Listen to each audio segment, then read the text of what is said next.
Alright, a bit of an update on the situation over in Belgorod and the border crossing that happened there. It seems that as of about 2 hours ago, the Russians have retaken the border checkpoint here. And in doing so, they had found multiple abandoned vehicles from the Freedom for Russia Legion and all that. Additionally, the Russians last night withdrew the tactical nuclear weapons from the nuclear silo here, and it's not said where they did it, but they just moved them away. From what I understand about the situation, the Freedom for Russia guys withdrew, but they abandoned a bunch of equipment, which is a bit weird because a lot of equipment that was abandoned did not actually seem to bear signs of physical damage or any of that.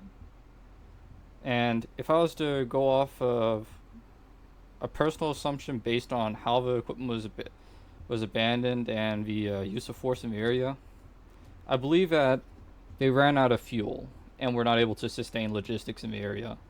That would explain why they were able to push so strongly up into Gryveron and why, well, there are reports of vehicles starting to be abandoned there. There's also reports of heavier infantry equipment being captured, AT-4s and M240s in those vehicles, which would imply that they ran out of gas and were forced to abandon the vehicles when that happened. There's also reports of them stealing cars from locals. So that would also explain it. Now, for me, it's kind of obvious. They didn't exactly plan out the logistics ahead of time. I think this was meant to be a short raid, or it was anticipated that they'd take River on before they had troubles with logistics. Which, to their credit, they nearly did take control of it. It was reported yesterday they took a police station, but were forced to withdraw from the area. So, I think this is an example of poor planning and why logistics is extremely important.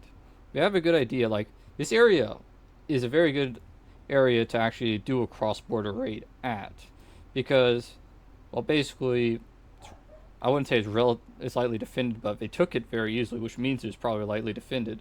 And along here, there's a river and tree line and all that, along with a lake here, that would form a very defensible perimeter in the area.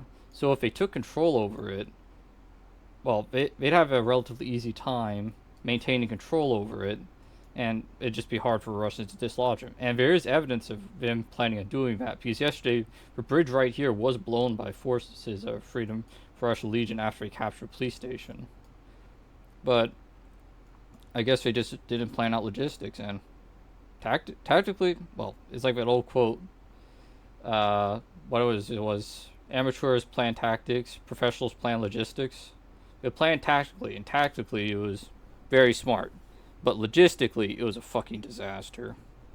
And beyond that, there have been reports of other additional attacks across the border. But if this one's anything to go off of, I wouldn't put a lot of stock in them. If they didn't plan logistics on this one, they probably didn't plan the logistics on the other ones. From what I understood, they crossed the border, took Gorkovsky, or whatever it is, and Shetinovka, and also contested Belgorod. But I haven't gotten any new updates, and if the Russians were able to retake the checkpoint here after a day, I wouldn't put a lot of stock in the presence of them in this area. That's all I really have to say.